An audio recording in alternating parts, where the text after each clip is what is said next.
Hi, everybody. With our Happy Mind Story series, I share the inspirational stories of people who have suffered with mental illness or mental health issues and have successfully learned to live with this and go on to thrive and are now helping others to do the same. Today's Happy Mind Story, I have the pleasure of speaking with Dusty Stanczyk, who is a certified health and lifestyle coach, wellness consultant, and online influencer. And with his wife, Erin, are the founders of the brand Eat, Move, Rest, a hub for all things nutrition, fitness, and mindfulness.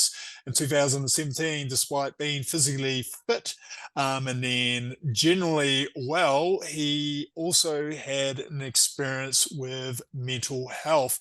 And he's today going to be sharing this story and showing how he is now on the path to recovery and living both physically and mentally well. So, Dusty, thank you so much Yeah, for taking part in Happy Mind Stories. So, how are you going today?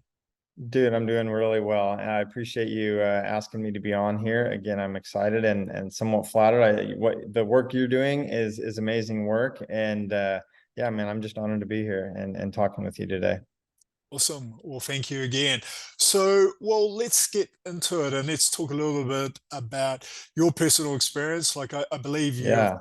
struggled with anxiety when you were a little bit younger, and then things came to Yeah. a bit of a head in 2017. Yeah, I grew up super healthy, active kid. I had a stay-at-home mom that took amazing care of my brother and I. I had smoothies after school and healthy meals all the time. I was very athletic, played all the sports and pretty much played them nonstop, played them well.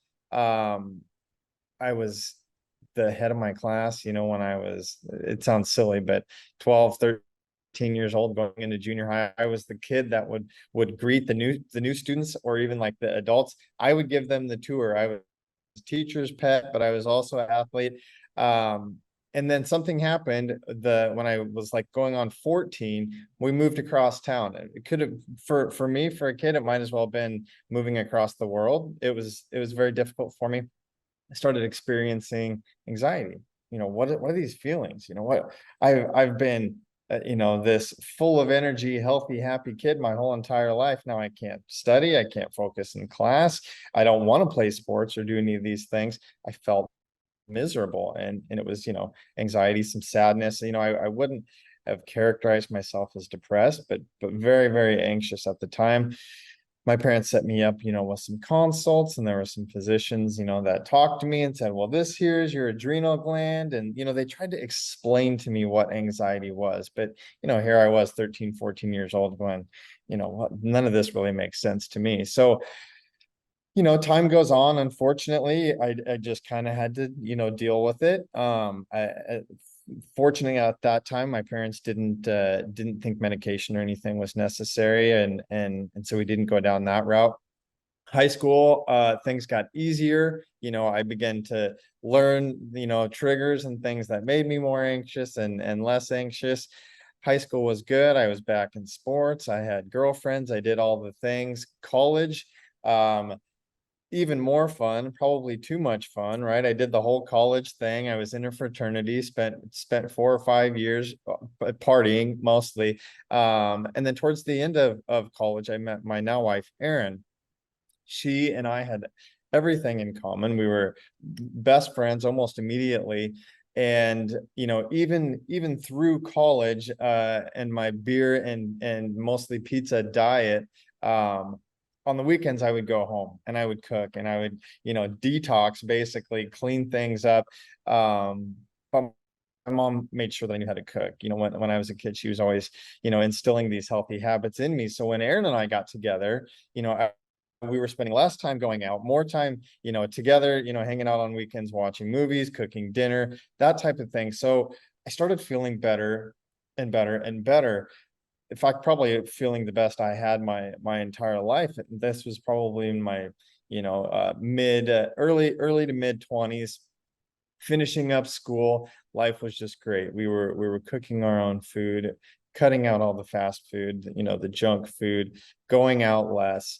And we were in love. You know what I mean? Life was good. So we ended up getting married in 2013.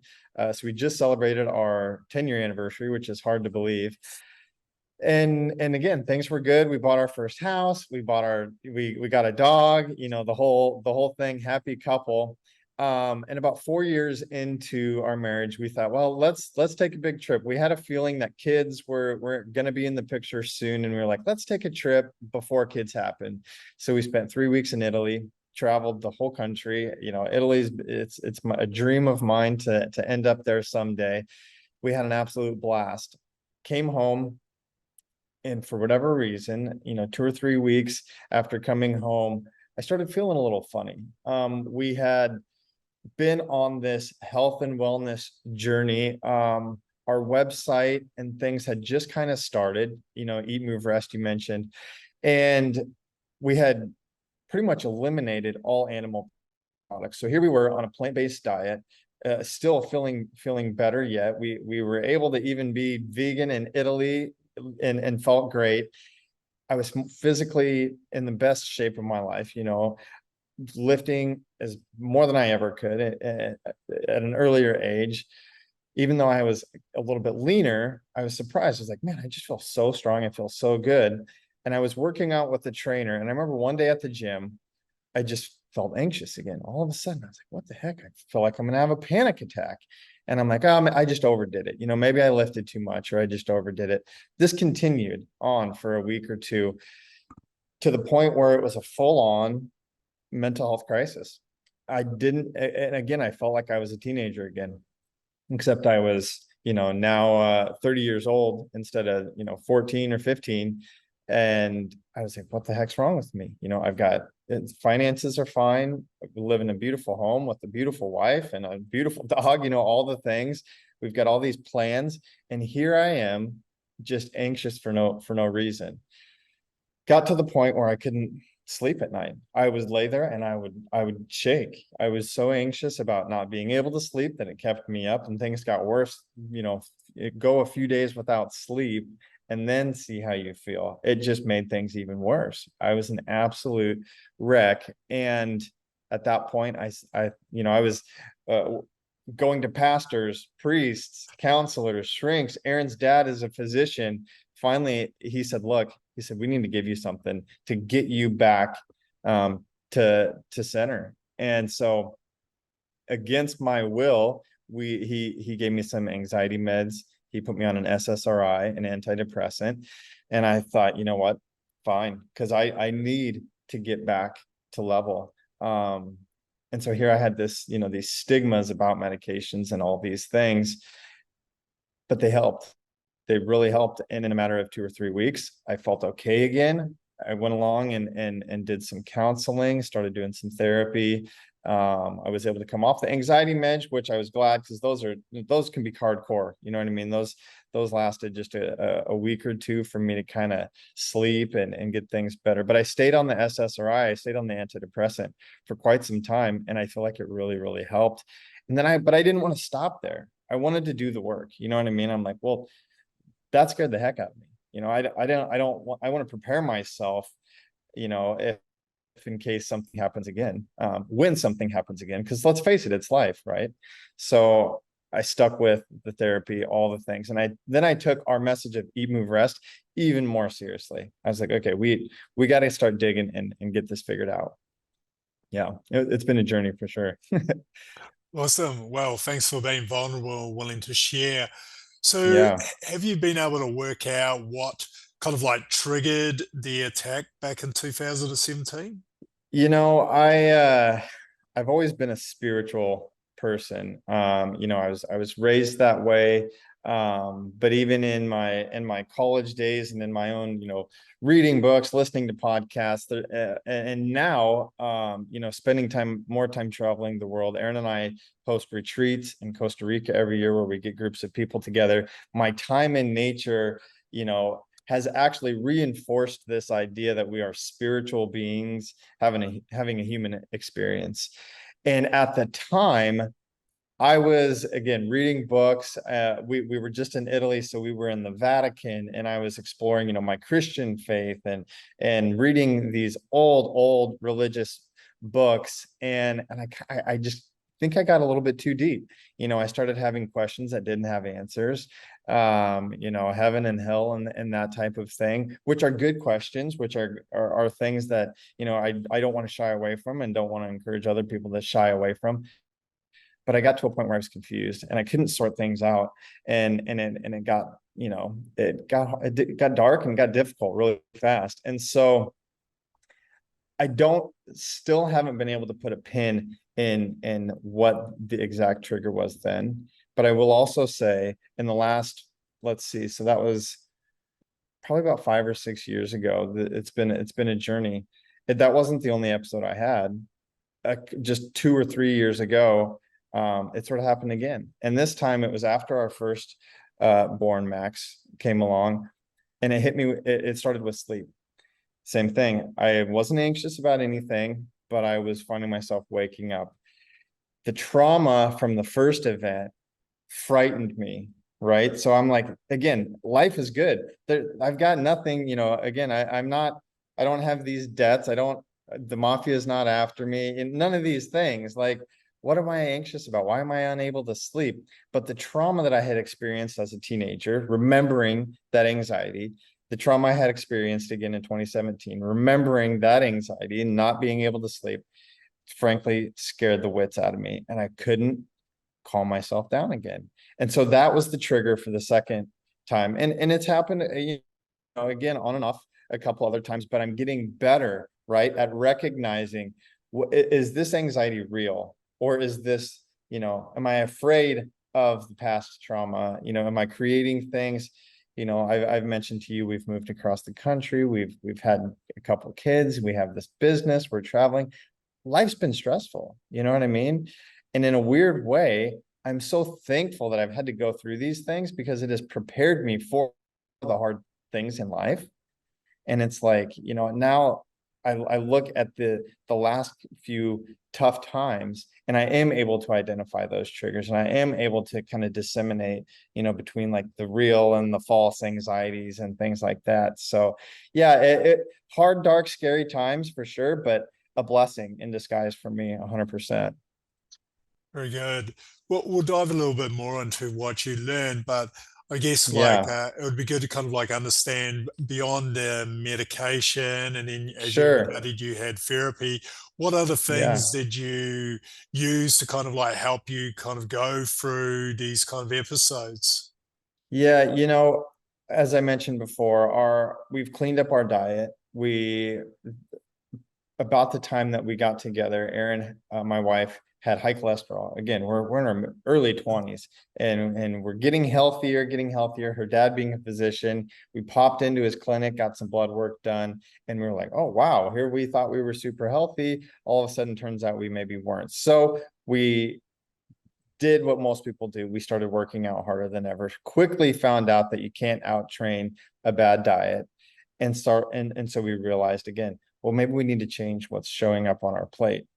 I've realized that in doing that, not only am I'm less sore, right? My inflammation in my body has gone down. No pain, no back pain, none of this stuff. I'm sleeping better. I'm stronger than I was my mid 30s now, stronger than I was in my mid 20s. All these things just because I've changed the way I've eaten. So I would say that's probably number one, is what I've realized that what I put into my body really does. Like people say, you are what you eat. I've like, I can feel that. I drink a green juice and I feel so much different than, if I'm drinking a beer, for instance, with my father-in-law or whatever.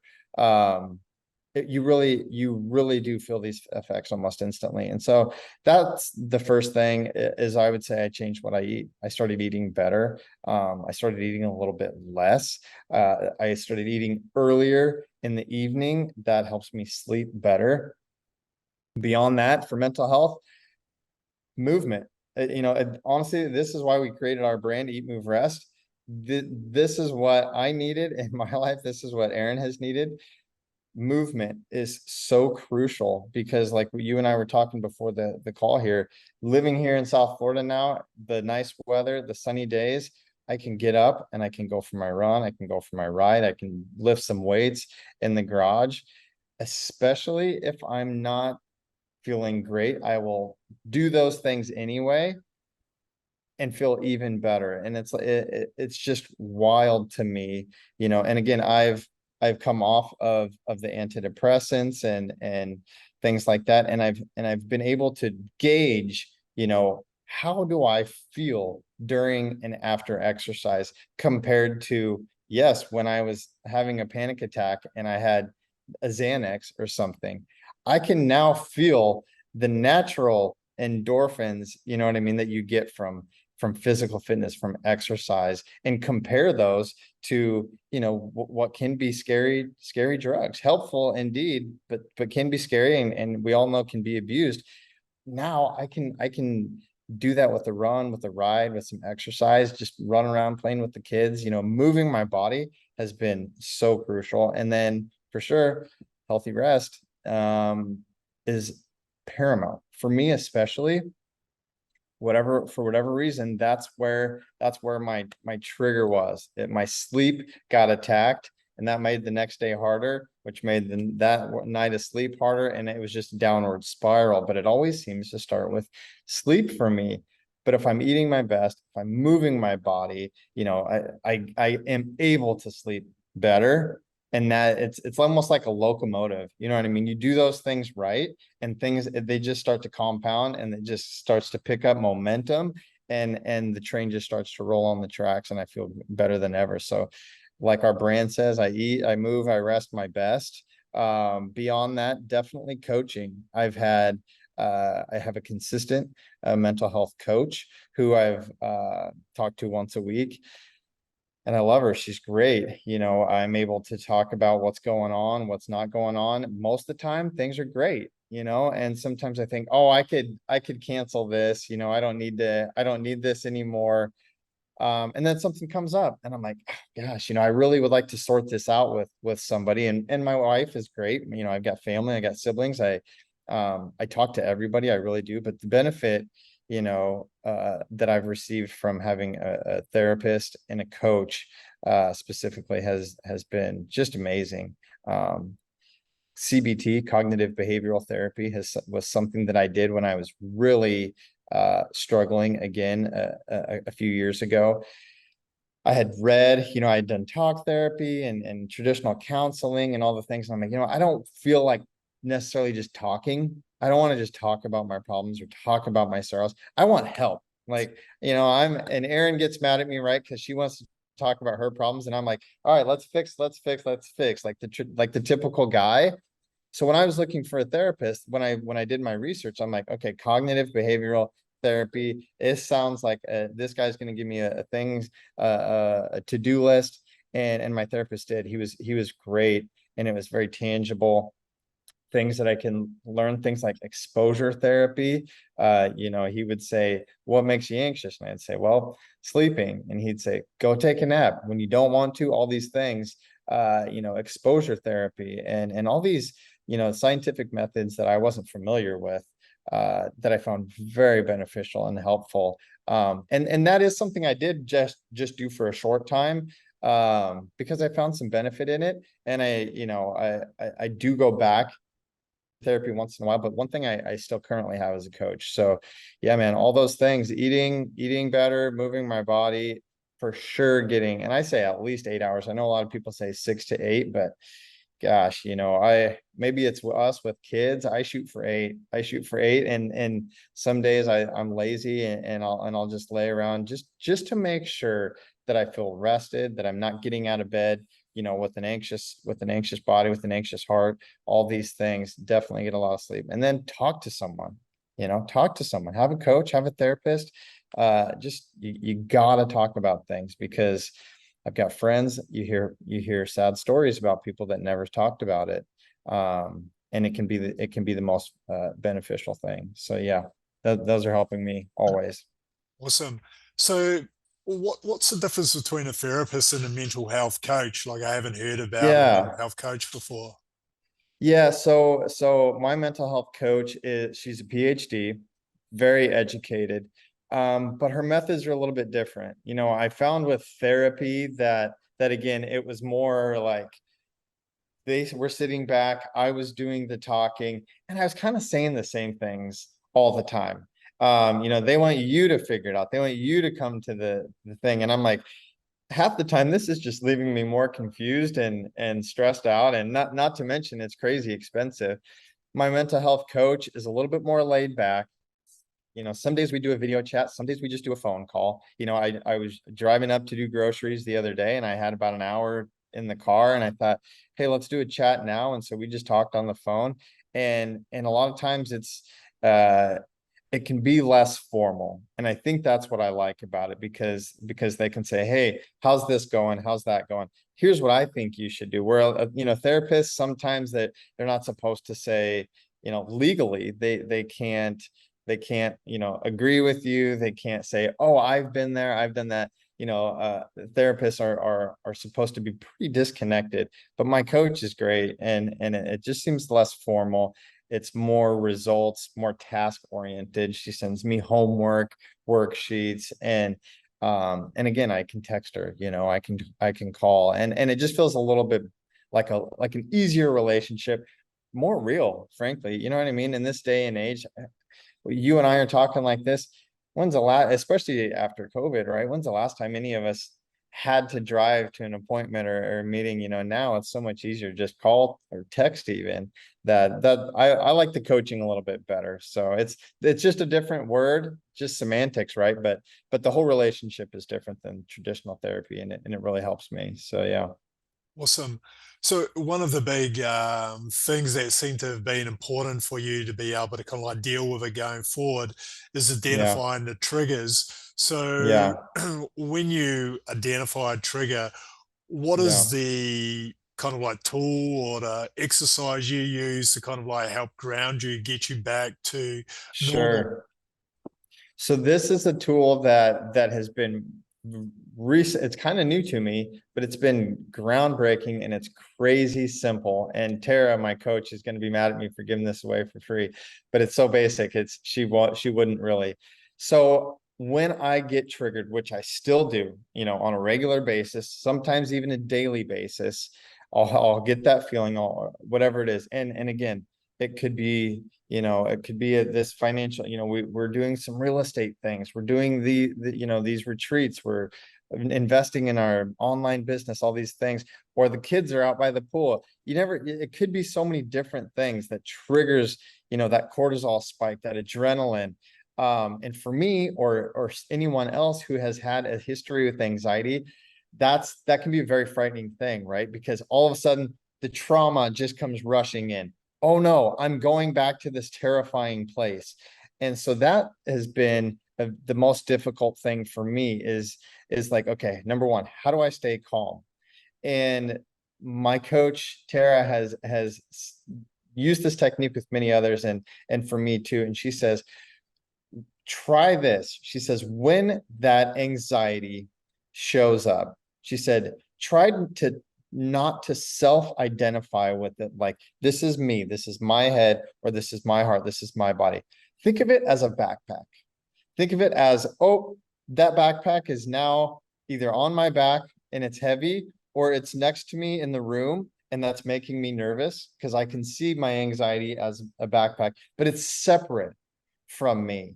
And yeah, some days it's right on my back, and some days it's heavier than heck, but other days it's in the corner of the room, and I can acknowledge it, but I can leave it there in the room and I can go about my day.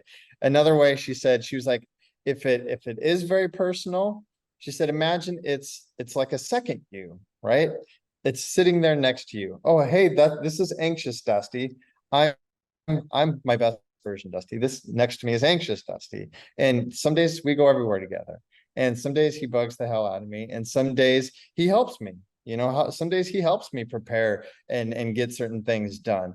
But he's not always there. And that detachment from the feeling of anxiety and or depression has been so big for me because again, it's no longer me. For a while, I was identifying as a chronically anxious person who struggles with depression. And with some coaching and therapy and things, and these techniques, I've been able to move past that and say, no, I'm a healthy, vibrant 30-something-year-old who's physically fit, who's mentally strong. Occasionally, like we all do, I struggle with anxiety, whatever, but it no longer defines me. It's no longer something that I'm always carrying with me. So that's been groundbreaking for me. Awesome. So, are Yeah. there any other tools you use occasionally? Yeah, meditation has been big. Another thing that we hear constantly, right? Meditation, meditation. Do you meditate? What app do you use? I have a friend out in LA who's an amazing person. He's an ex-military guy. Took me for an open water swim one day, took me on a run. I mean, just as tough as can be, but also has a very calm, chill side. And now he's a meditation teacher, which I think is very cool. He's a very yin and yang guy. He's very balanced, and so I've learned from him and others. He's always checking in with me about meditation, and again, for a while I was struggling with meditation because it's like, look, man, I gotta do what for how long, and I gotta do what app and all these things, and again, my current coach has said, Dusty, take 2 minutes. Take 2 minutes, and you don't need to do the app. You don't need to have a mantra. You don't need to sit like this. You don't need to do all these things. Just spend 2 minutes in silence, period. She's like, you can be sitting on the toilet. It doesn't really matter. You can go sit out in wilderness, which would be amazing. You can do it on a walk. You can even do it on the toilet. And I'm like, cool, I can do that. I can start there. And she's like, what meditation is being able to sit there with yourself again, right? For me, it's I read a book years ago that's like the title was Wherever You Go, There You Are. And that's the problem, right? Is that we have this baggage, that backpack, the second version of ourselves. We need to be able to learn to sit quietly with ourselves, the parts that are uncomfortable, the parts that we don't like. And that's all meditation is. You don't need a guru. It doesn't have to be, religious. It doesn't have to be anything scary or overwhelming. It just needs to be something so that you can be comfortable in silence, what I mean, without the phones, without the distractions. And 2 minutes can be 10 minutes, can become 2 hours. And at that point, you're levitating. You know what I mean? It's an easy start with something easy, but that for me has been big, and it's scary. It's scary. I don't know why. Why is it so hard? I read a study I heard a study on a podcast the other day. There were they took 100 individual adults and said you can spend 10 minutes, two things. You can spend 10 minutes in silence with yourself, or we can administer you an electric shock. And 60% of the people took the shock over the silent 10-minute meditation. 60% said, no way, man, I can't sit alone for 10 minutes. Just give me the shock. And I think that's absurd, but I get it. It's weird. We don't like the thoughts. We don't like the things that come up. And yeah, but that's been a good practice for me. Awesome. But you're right. Like, I think most people would prefer something that is quick and easy Yeah. and gets it over Yep. and done with. And then the actual meditation part is more challenging because Right. we've got this immediate gratification kind of like culture. So regardless of Yep. where you are in the world, most of us prefer to do something that's quick and easy as Right. opposed to actually, as you said, sitting with yourself and then understanding what's going on. And then I guess that's part of our problem is that we're not willing to kind of like feel what we're feeling. We'd rather be distracted. And then Yep. if we don't feel, we can't heal, can we? 100%. That's where it is that, when you talk about triggers, it's that sweeping it under the rug that piles up. You mentioned your past and your struggles in your 40s there. And it's the same with so many people. It's this, oh, I'm healthy here. You know what I mean? And yeah, I think about things, but I'd rather not think about things. So I'm just gonna put them in the corner, right? And you sweep them under the rug. Before you know it, the rug's got this lump that you trip and fall over and you break your hip. You got a bigger problem, right? And so that's what that 2 minutes is for me. In fact, my actual practice now, because the kids are crazy. They take up so much of our time. My evening practice, when the kids are finally down, we'll do a family movie or whatever. All the lights in the house are off. I'll take, I'm riding regularly. So I'll take my foam roller. I do some stretching. I play a little classical music in the dark, and that's my quiet time. And that's when I check in, that's when I go over the things. And that's when I don't want things to pile up. And if things really are piling up to the point where I need more than just some quiet time, I talk to somebody. I tell Erin, I tell my wife, I text my brother back in Nebraska. I'm like, hey bro, I texted him at 3 in the morning the other night. I said, hey, you awake? It's silly, but I can't sleep, and so I just tell people constantly, and I'm not ashamed of it. You mentioned seeing my YouTube, because I don't want to go back to the place that I once was when I was down in the dumps. And so I'll do the meditations, I'll reach out to people, I'll take care of my body, because I'd rather, humility. I heard a guy talk about humility the other day, and he said, humility isn't thinking less of yourself, but it's thinking of yourself less. And I thought, oh, that's really interesting. It's good to be humble and have that humility.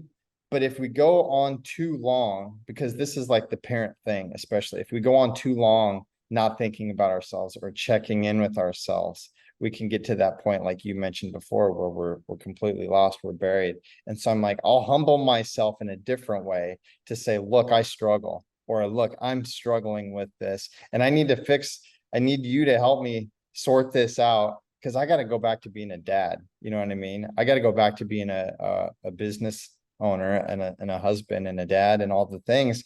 And so, yeah, you can judge me, you can whatever, but you'll find really quick that when you reach out to people, especially obviously friends and family, but even people on social media, I talk on Instagram too, and say, gosh, I've been feeling anxious lately. And instead of people saying, oh, it's your diet, you need to eat meat again or whatever, people are compassionate, and they are like, wow, I'm so glad to hear that someone that looks physically fit and is physically fit and successful and all these things struggles too. And then the bond, it's just amazing. That's what we're put here on the planet to do, is to share our journeys and help each other. And when, especially for men, when you can get away from that, boys don't cry mentality, because I'm raising a little boy now, and I find myself doing that, rub some dirt on it, you're okay, you're okay. I see how that can be damaging. And I'm like, you know what?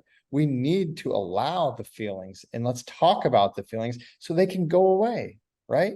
It's this piling up, this toxic masculinity that has led to, suicide rates that are out of control, right? And I don't know specifically what it is, but I know a lot more men are committing suicide than women. And it's because of the old habits I used to have that I refuse to carry on with me into my 40s and 50s. You know what I mean? It's like, I'm going to talk about it. I'm going to continue doing all the things we just mentioned, so I can be the best version of myself first, because if I'm that, then I can help everybody around me. No, that's a very good point. I guess, like, as you said, like, especially in our modern culture, and then even, more to kind of like male kind of like side, it's all about, showing up, not kind of like expressing Right, yourself, you know, knuckle down, kind right. of like muscle yourself, muscle your way through it, and Yep. all this kind of like basically garbage, because it's Right. like, I'm a New Zealander, I played rugby, and then, you don't Sure. show emotion, you don't do all of this kind of thing. But the reality is that that's not healthy. Like Right. what you're saying is, and it's very true, you need to be able to express yourself, because otherwise it will kind of like build up. And then at the end of the day, we're all kind of like aiming to be our best version of ourselves. And then if we're Yep. facing challenges and we're not, we're in our head as opposed to doing what we want to be, like being, in our case, like parents, or being like a husband, or being a business owner, or any of these kind of things, well, we can't show up 100% if we're struggling. Right. So all of this rubbish about not being able to show yourself, Right. show what you're feeling, is actually preventing us being what we're actually aspiring to be, which is the best version of Exactly. ourselves. Yeah. So I really like how you're willing to share, and then hopefully this is kind of going to get a bunch of other people to also be willing to share, because we need to Yeah. heal, we need to feel, and the Totally. reality is we live in challenging times where you know all parts of history have been challenging, but here we've got just an information overload all the time, Yeah. all these kind of like expectations, all this information, etc. And unless we deal with how we're kind of experiencing it, we are going to eventually implode. Right. So, it's time we think about our mental self, the same way we've started to think about our physical self, and that Yep. the reason we physically work out is because we don't do what we were built to do, which is we don't move Right. enough or eat the right foods. And then our mental self, as you said, like if we were a hunter gatherer, we would have moments where we're kind of like fully engaged, paying attention to the world around us.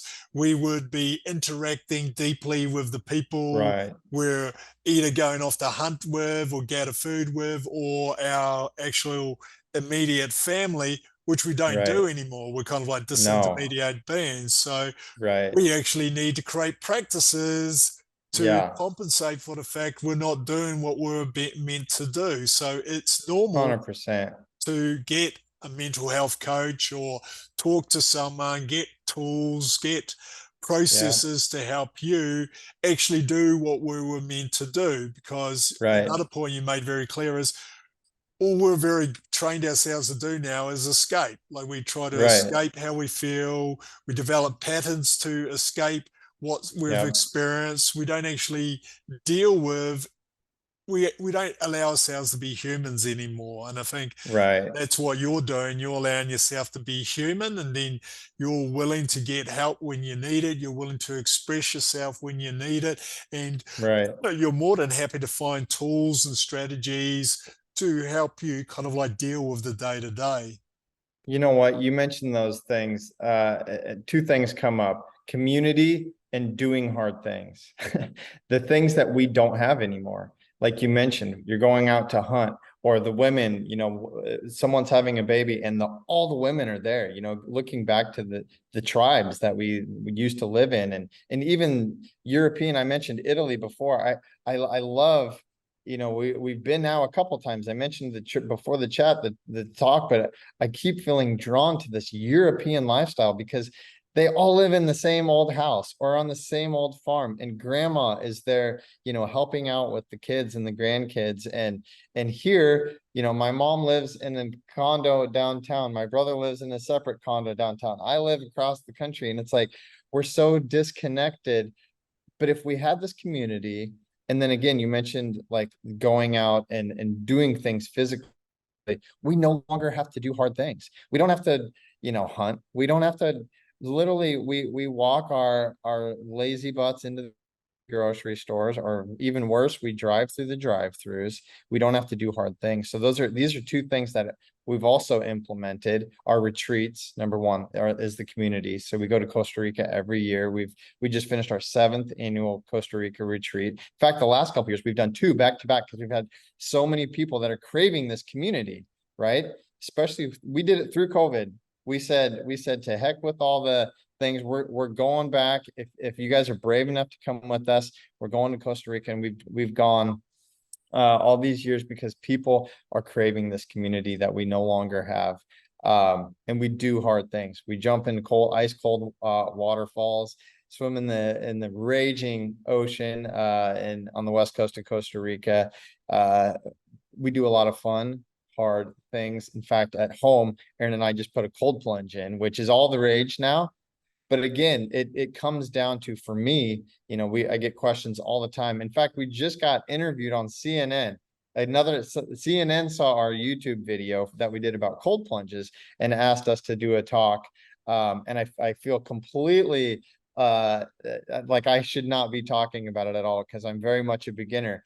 But the idea for me was knowing I don't have to get up. I don't have to go and do something hard or challenging or whatever. So I need to find something. And the more research that is coming out about this cold exposure therapy, guys like Wim Hof, is that it trains the vagus nerve, right? It makes you more resilient. It makes you tougher. If you can sit through something that is so challenging, it'll make you physically stronger and certainly mentally more able. And so, yeah, man, I love what you just said.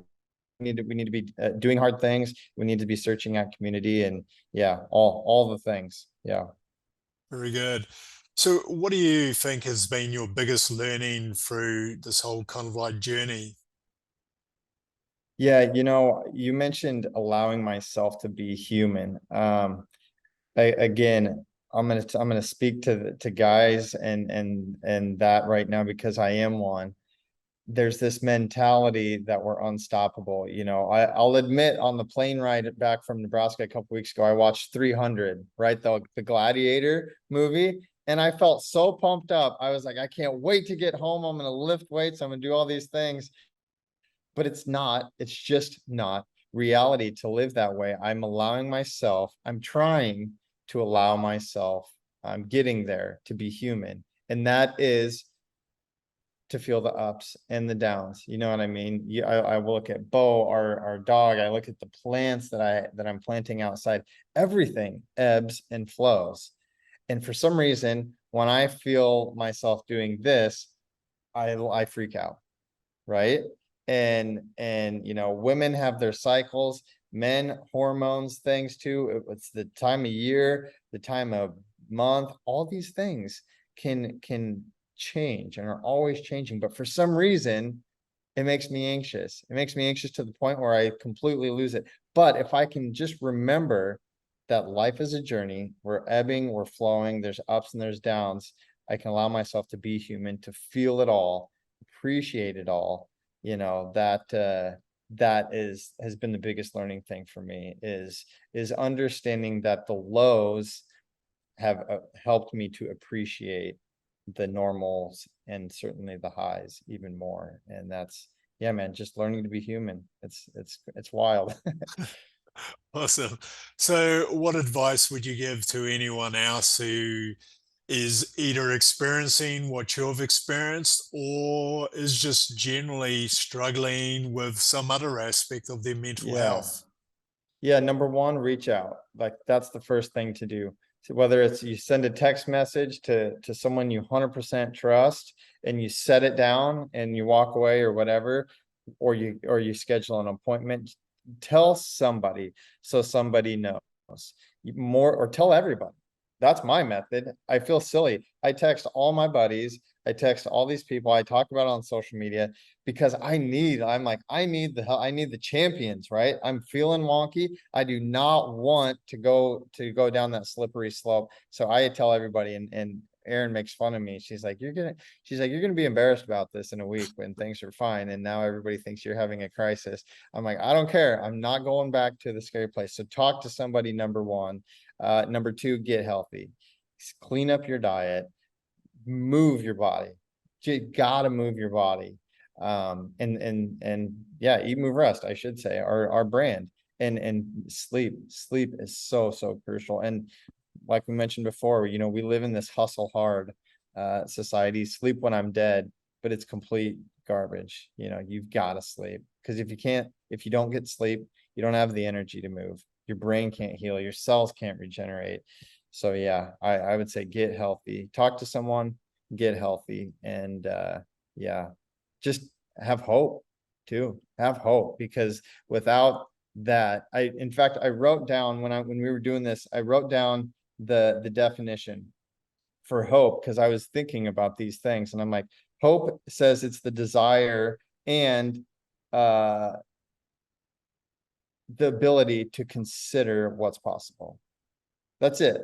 Like I desire something better and I'll consider the possibility of something better. If that's all you have, that's all you have. Just hang on to that, man. That can get you that can get you through some pretty hard things. Faith is big for me. Like I mentioned before, I'm a spiritual. I believe I'm a spiritual being having a human experience. So I have faith. I have hope for a future, and faith is that assurance of a better future. So it's a step beyond hope, right? Yeah, man, those things are crucial. And I guess since I'm talking about faith and hope, I gotta say love, right? You gotta have love. Love is a deep caring for yourself, for someone else, for something, whether it's your work or a hobby. Those things are the three things of life, is what our human experience is about. Yeah, find something or someone you love, and that will give you meaning. And then you can go back to the getting healthy, getting help, and move through, and be patient, man. Oh, patience, because yeah, sometimes it can take a while. These things can be a doozy. Anxiety, depression, they can be doozies. And yeah, but I know that on the other side of more than one episode, I'm a better human than I was before, and I'm so grateful. I never thought that I would be, but I'm so grateful for those experiences. So yeah. So why are you grateful? Because I have more faith, hope, and love. I'm able to now see the value in life, because as hard as it is, I've struggled, man. I've had deep, dark times, suicidal thoughts, as much as I never thought that I would, as much as I never wanted to even admit that. I've been to that point where I'm like, I don't want to live if I have to feel like this anymore.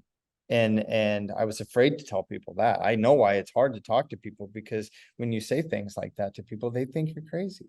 They think, or they're, if nothing else, they're worried about you.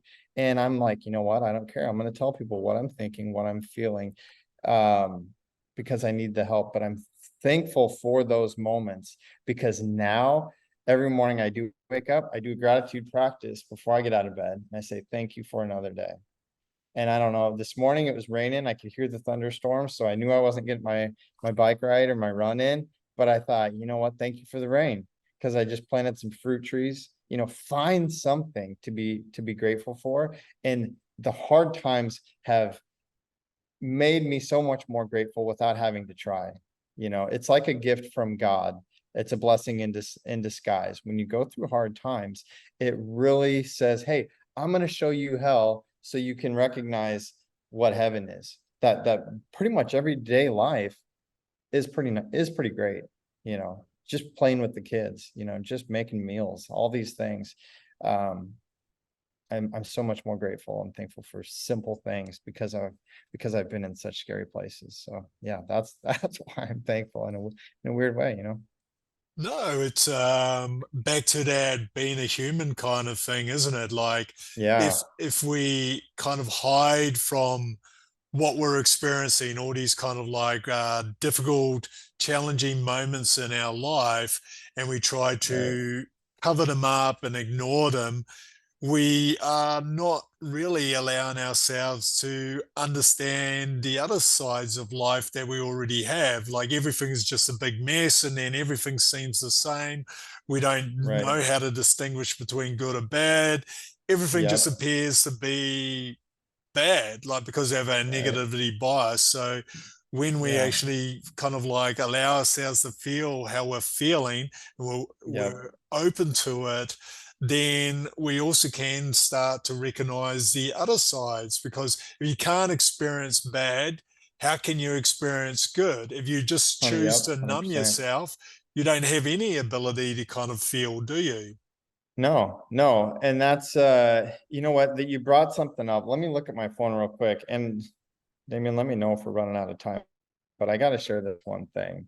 I was having a conversation with the physician the other day, talking about all of these things, and kind of what you're talking about. I've got to find it. I'll find it here. He gave me, okay, here it is. Hedonic adaptation. And I don't know if you're familiar with this, and you guys, the listeners, everybody can look this up.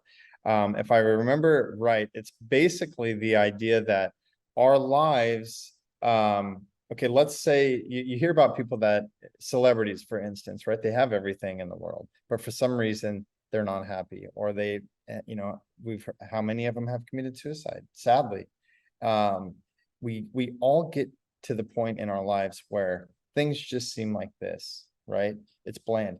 You go buy a Lamborghini and it's like, oh my gosh, this is a dream and it's amazing. And then before you know it, it's just the car that you're driving to work or the grocery store or whatever.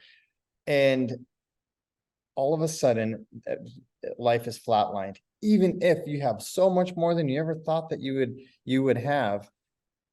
But if something dips, if you have a hard time, if you have a struggle, it shakes you up again. It shakes you up again, because I heard this too the other day. When you're sick, or when you're not doing well mentally, physically, you only want one thing, and that is to be better. But when you're fine, we want 1,000 things. We want more money. We want a new spouse, partner, whatever. But again, when you're sick, you only want one thing, and that is just to be better again. So, like you said, the struggles are a blessing, because they snap us out of this flatlined life and say, hey man, you got a lot to be thankful for. And so yeah, it's a journey, it's a process for sure, but if you can get to that point with it, it's I wish that I would have had something like this that you're doing, the first time I was struggling. So this is amazing. What you're putting together is going to hopefully bless a lot of people, and this is great, super good stuff, and I hope it helps a lot of people, because these are things I wish I would have been able to hear years ago. Awesome. So do you have a final message you'd like to leave the audience with? You know, I just keep thinking, reach out. I tell people all the time on our YouTube channel, reach out to me. Send me a message on Instagram. Erin and I are both pretty active on there, sharing my gardening or my meals or my workouts or whatever. Send me a message on there, and I don't care if you have a question about, supplements or depression. Seriously, reach out to me. I don't I'm far beyond judging anybody, and I've been blessed now that this is what we do for work, is help people get healthy. So talk to someone, worst case, reach out to me. That's my final message. Just talk about what you're feeling so we can get it out and sort it out, work through it. Awesome. Well, Yeah. Dusty, thank you so much for being willing to share your story. I'm sure it's going to resonate with a lot of people. Certainly, at least help them realize that they're not alone, that they Sure. shouldn't be ashamed of what they're kind of experiencing, because we all have these moments and we all have different ways we kind of like face the challenges we face in life. And there's Yep. certainly light at the end of the tunnel, isn't there? So, 100%. Yep, like you said, we're not alone. That was a big thing for me, is when I recognized and I heard other people, men especially, talking about these things. I was like, wow, okay, I feel like I'm okay. I'm allowed to do this. And then seeing how I've come out the other side, there's always light at the end of the tunnel. 100%. I love what you just said. Yep. brilliant. Well, for anyone interested in learning more about you and what you guys get up to at Eat, Move, and Rest, how can they find you online? Yeah, I would start with our YouTube channel, youtube.com/eat move rest. We've got videos on everything, again, from mental health to raising children and healthy recipes, workout videos. We've got it all there. And then from there, you can find our website, eatmoverest.com. We have a recipe app, meal planner. We've got our first print book coming out very soon. We're doing retreats in Costa Rica and Italy and all these fun places, and we're wanting to build a healthy community of health crusaders. So find us on there, reach out to us, and we'd love to connect with any and everyone. Awesome. Well, Dusty, one more time, thank you so much for taking part and sharing Yep. your happy mind story. Yep. Thanks for having me.